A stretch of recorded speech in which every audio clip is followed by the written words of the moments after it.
The playground had been abandoned for years, its rusted swings frozen mid-sway like memories no one wanted to touch. Officer Daniel Mercer noticed the dog before the tape on the gate, before the frost biting through his boots.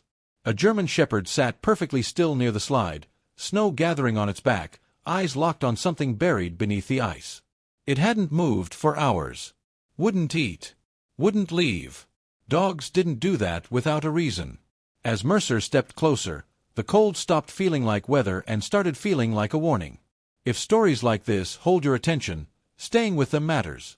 The call came in at 5:42 a.m., when the sky over Briar Hollow was still the color of old bruises and the cold felt deliberate, personal.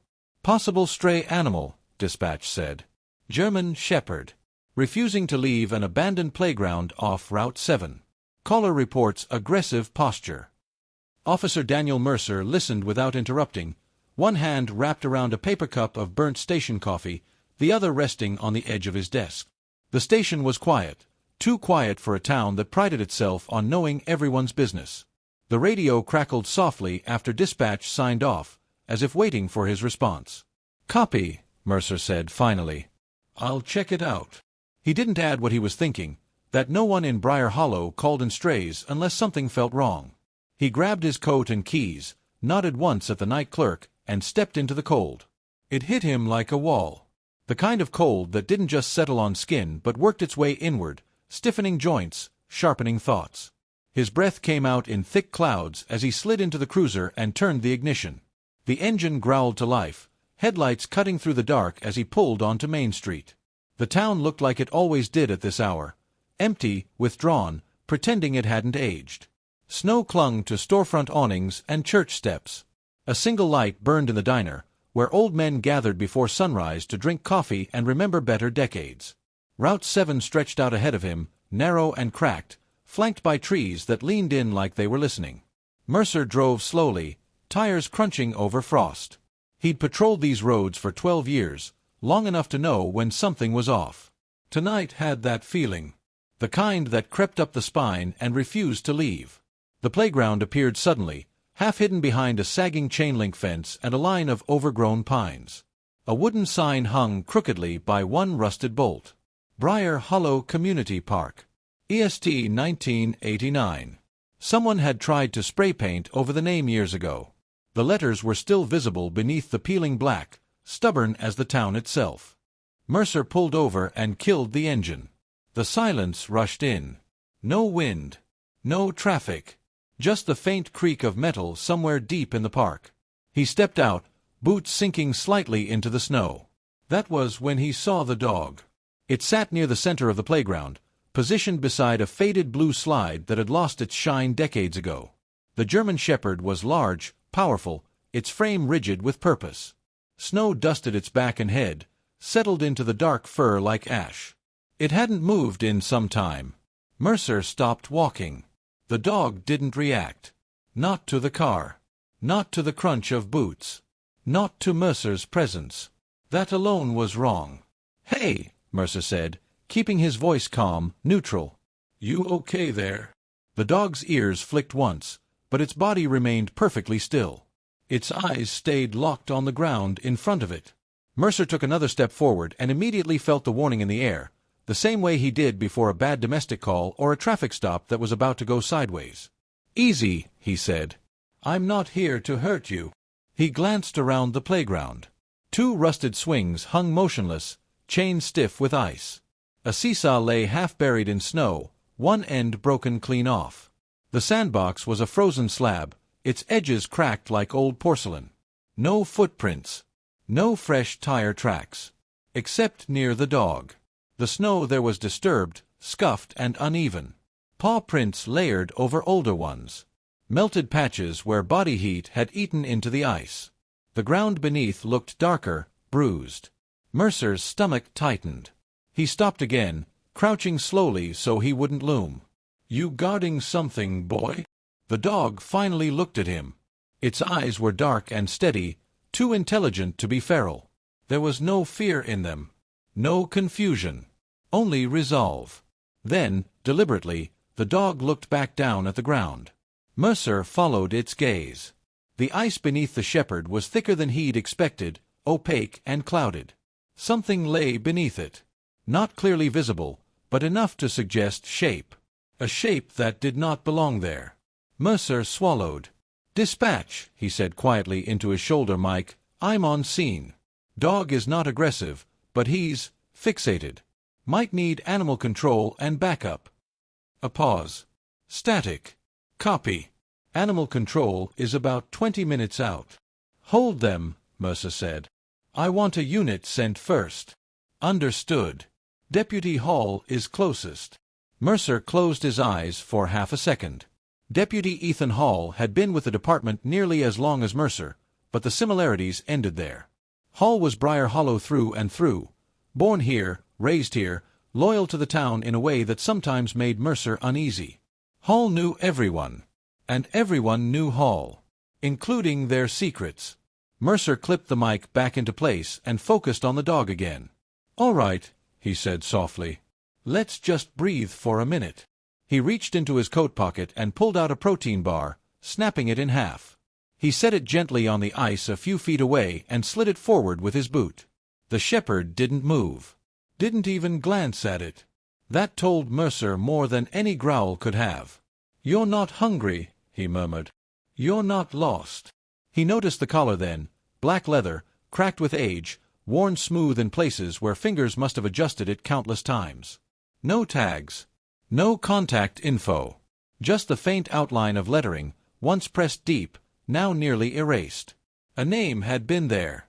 Mercer felt something shift inside his chest. The wind stirred, light at first, then sharper.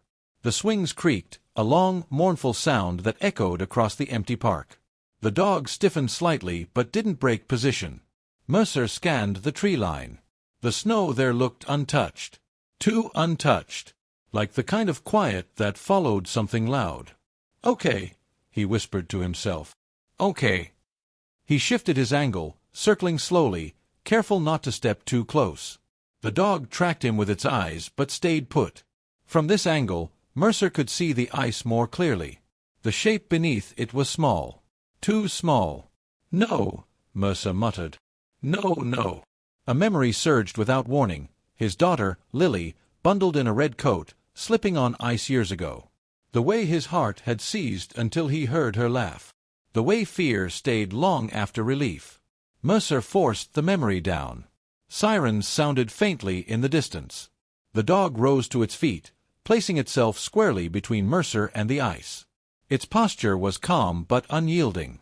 A guardian. Mercer raised his hands slightly. "I hear you. I'm not taking anything." The shepherd relaxed, just enough to tell Mercer he'd made the right choice. Headlights swept across the trees. Deputy Hall's cruiser rolled up behind Mercer's, lights off. Hall stepped out, pulling his jacket tighter, breath visible in short bursts. "What's the situation?" Hall asked, eyes already darting to the dog. "German shepherd," Mercer said. "Been here a while." Hall nodded. Then his gaze dropped to the ice. The change in his expression was subtle, but Mercer saw it. Fear. Recognition. "Dan," Hall said carefully. "This doesn't look safe. That ice could give way." "Funny," Mercer replied. "You don't seem worried about falling through." Hall's jaw tightened. "You're reading too much into things." Mercer stepped closer. "You know this playground." Hall exhaled slowly. "Everyone does." "No," Mercer said. "You know it." The shepherd growled, low and controlled. Hall froze mid-step. "That dog's been here all night," Mercer continued, "guarding whatever's under that ice. And you're nervous." Hall laughed once, sharp and humorless. "You always were dramatic." Mercer didn't smile. "Why don't you tell me what happened here?" The wind cut harder now, biting through layers. Snow drifted across the ground, whispering over secrets the town had buried. Hall looked away. That was enough. Mercer felt it settle in his gut, the certainty that this wasn't an accident. That this dog wasn't lost. This was a vigil. And someone had hoped it would end quietly. The shepherd stood firm, eyes fixed on Mercer, then flicked briefly to Hall. As if warning him. Mercer squared his shoulders. "We're not leaving," he said. Not until we know. Hall's voice dropped. Dan, some things don't need digging up. Mercer met his gaze. That's where we differ. The dog sat back down, snow collecting on its fur once more. Waiting. The sun never truly rose over Briar Hollow that morning. It hovered behind a ceiling of cloud, turning the world a dull, metallic gray that flattened distance and muffled sound. By the time the county truck arrived with thermal blankets, ice chisels, and a medic who already looked resigned, the playground felt less like a place for children and more like a crime scene that had been waiting patiently to be acknowledged. The German Shepherd never moved. It sat exactly where it had been since Mercer first arrived, snow melting and refreezing around its paws, breath steady, eyes alert. When the first responders stepped too close, the dog growled, not loudly, not wildly. Just enough to remind everyone present that permission mattered. Jesus, the medic muttered. That dog's got better discipline than half the deputies I know. Mercer didn't respond.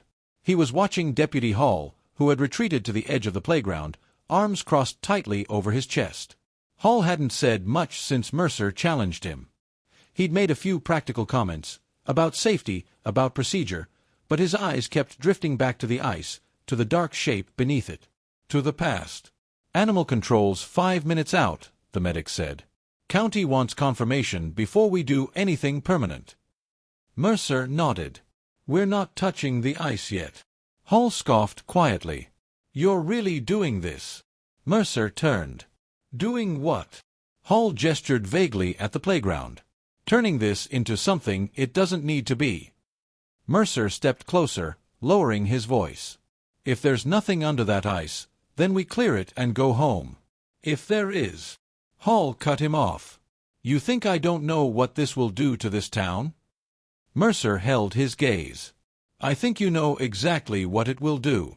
And that's why you don't want it touched. For a moment, Mercer thought Hall might say more. Might confess something. Instead, Hall looked away again, jaw working, eyes distant. The German Shepherd stood abruptly. Every head snapped toward it. The dog moved, not away from the ice, but closer to it, placing its body protectively over the darkest patch. Its ears flattened slightly, not in aggression but in warning. Something changed in the air. Okay, Mercer said calmly. Nobody move. The dog's eyes were fixed on the tree line. Mercer followed its gaze. At first, he saw nothing. Just trees, snow, shadow. Then a figure emerged between the trunks, moving slowly, deliberately. A woman. Mid-40s, maybe. Wrapped in a long coat, hair pulled back tight, face pale and drawn. She stopped when she saw the gathering of uniforms. Her eyes locked onto the dog. Oh, she whispered. Mercer felt it then, the click of something falling into place. Ma'am, Mercer said gently. Are you all right? The woman didn't answer him. She took a step forward, boots crunching softly in the snow. That's him, she said, voice barely audible. That's Ranger. The German Shepherd's ears perked. It turned its head, eyes softening for the first time. The dog whimpered. The sound cut through Mercer like a blade. Is he your dog? Mercer asked. The woman nodded, tears already spilling. He wouldn't come home. She broke then, knees buckling as she dropped to the frozen ground, hands pressed to her face. The medic rushed forward, but Mercer waved him back. Let her, Mercer murmured. The woman's name was Ellen Price. She lived 2 miles down Route 7, in a sagging farmhouse that had belonged to her parents before her husband died and the banks started circling. Ranger had been her husband's dog, trained, disciplined, gentle in the way only dogs raised with care could be. My son, she said between sobs. My son didn't come home. The words settled heavily over the playground. Hall went very still. Mercer crouched in front of Ellen. What's your son's name? Caleb, she whispered. He's 8. The medic swore under his breath. Mercer felt his chest tighten, the air suddenly insufficient. When was the last time you saw him? Mercer asked. Friday, Ellen said. After school. He said he was going to the park. He always did. Ranger followed him everywhere.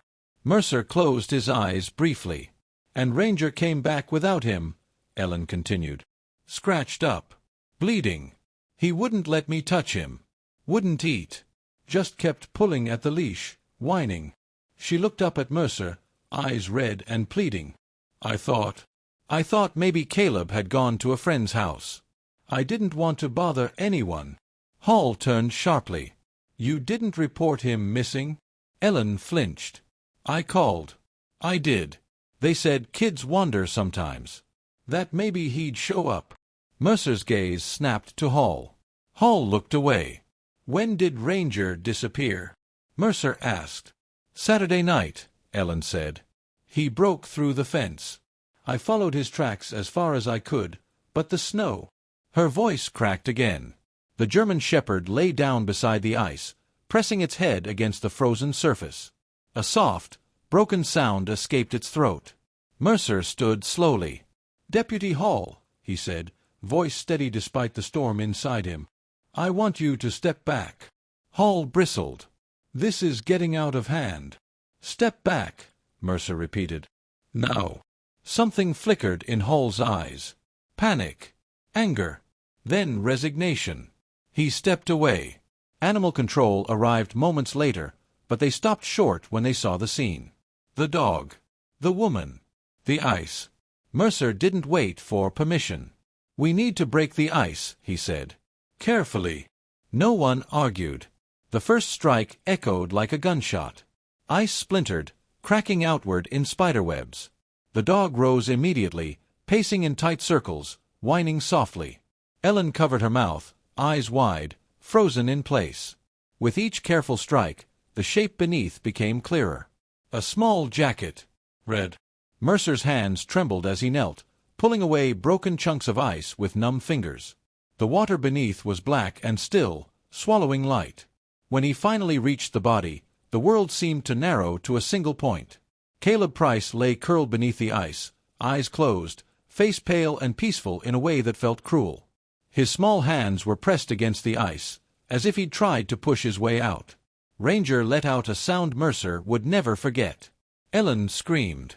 The medic moved quickly, but there was no urgency in his motions. Just confirmation. Time of death was estimated late Friday afternoon. Mercer stood, his vision blurring. This didn't just happen, he said quietly. Hall shook his head. It was an accident.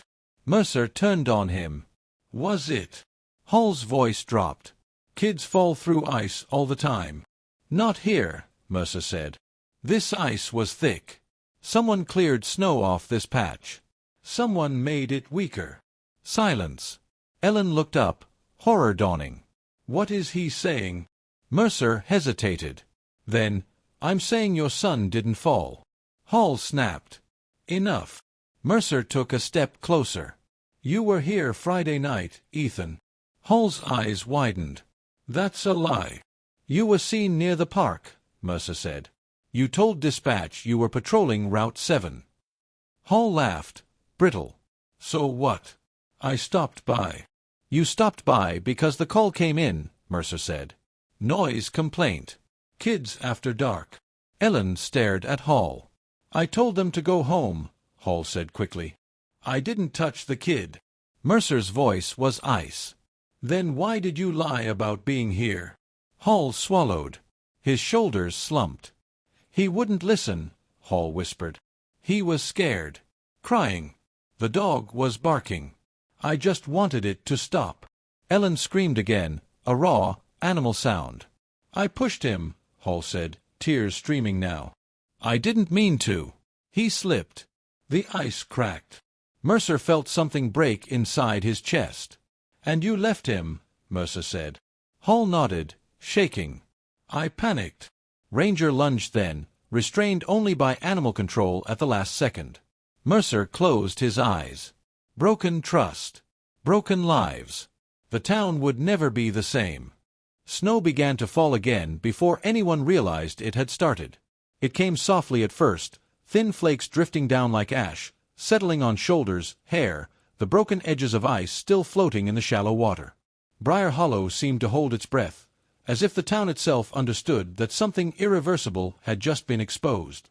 Deputy Ethan Hall was led away without resistance.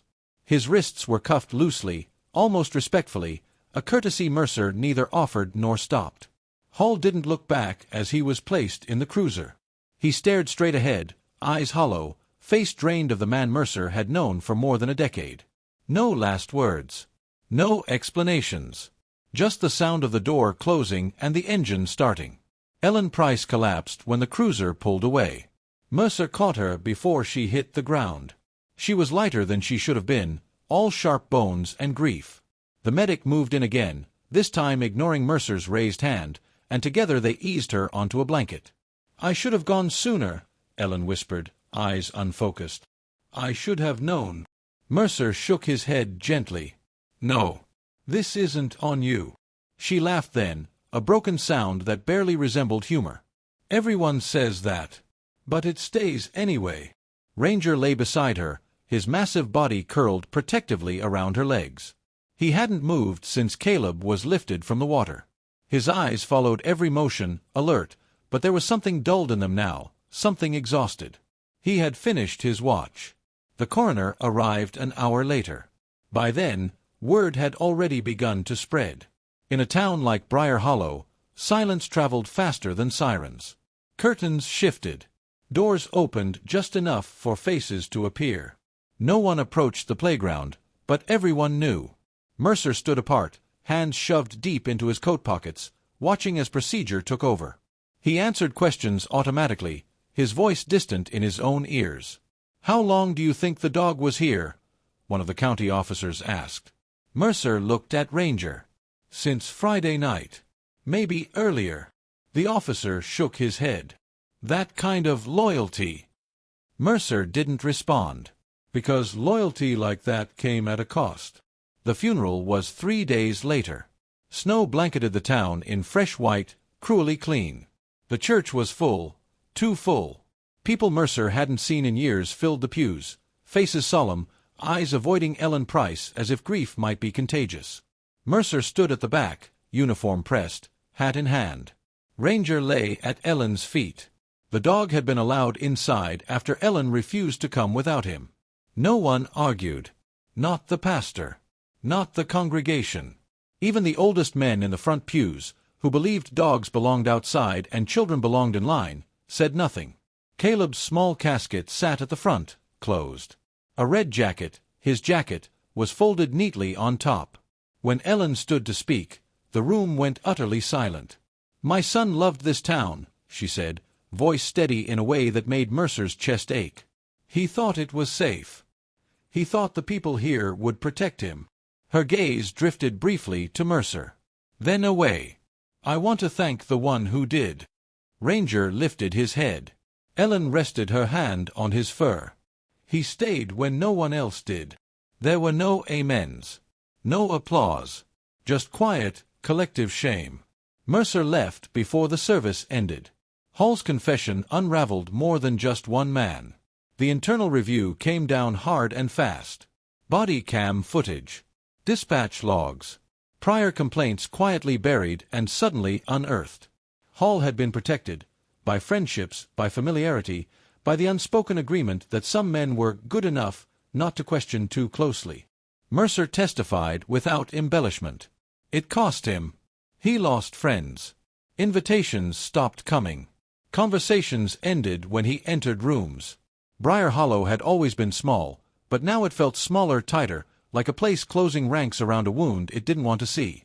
The chief called Mercer into his office one evening as dusk settled over the town. "You did the right thing," the chief said. Mercer nodded. "Doesn't feel like it." The chief sighed. "It rarely does." Mercer turned in his badge 2 weeks later. No speeches. No send-off. Just quiet. Ellen moved away in the spring. She sold the farmhouse for less than it was worth, packed what she could into a rented truck, and left Briar Hollow behind without ceremony. Mercer helped load the last box, neither of them saying much. Ranger sat in the truck bed, watching Mercer closely. "You'll be okay," Mercer said, resting a hand on Ellen's shoulder. "Both of you." Ellen nodded. "We will." "Because he made sure of it." She hesitated, then pressed something into Mercer's hand. Ranger's old collar. "I think you should keep this," she said. "You were there too." Mercer swallowed. "Thank you." The truck pulled away, tires crunching over gravel, disappearing down Route 7. Mercer stood alone until the sound faded. The playground was dismantled that summer. The town council called it necessary maintenance. The swings were removed. The slide hauled away. Fresh dirt filled the shallow depression where the ice had once been. A plaque was installed near the entrance. In memory of Caleb Price. Loved son. Loved friend. No mention of how. No mention of why. Mercer visited once, months later, standing in the spot where Ranger had sat, snow now replaced by grass and weeds. Children played nearby, laughter echoing through the trees. Life went on. It always did. But Mercer knew better than most. Some things stayed. The weight of a small jacket beneath ice. The sound of a dog refusing to leave. The cost of silence. He touched the old collar in his pocket, worn smooth with time, and turned away. Some guardians didn't wear badges. Some never left their post.